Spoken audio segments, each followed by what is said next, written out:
Well, yesterday I took the Rambler out for a drive and it actually drove great, but I noticed coming back when I turned the corner to come in the driveway, it went dead and it wouldn't idle. And that didn't seem right. So I come out here and looked at it this morning and I've actually got a gas leak right here. You can't see, but my fingers are wet with gas. So I don't know what's going on with that, but I'm going to pop this loose and I'm going to fix that gas leak. And I may even go ahead and replace this filter, because to be honest with you, I don't know when's the last time that filter was replaced. But certainly going to fix that gas leak and be done with that.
Alrighty then, leak is fixed.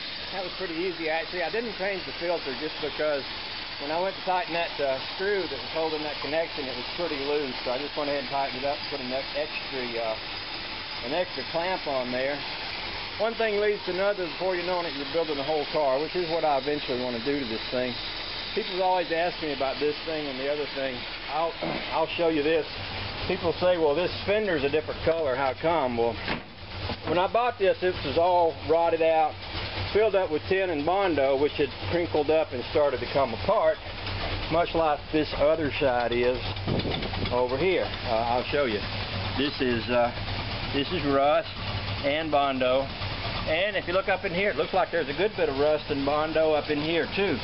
Well, I've got the solution for that, and it's sitting right up here. I've got a whole new quarter panel right here. This is actually brand new for a convertible, which fits that perfectly.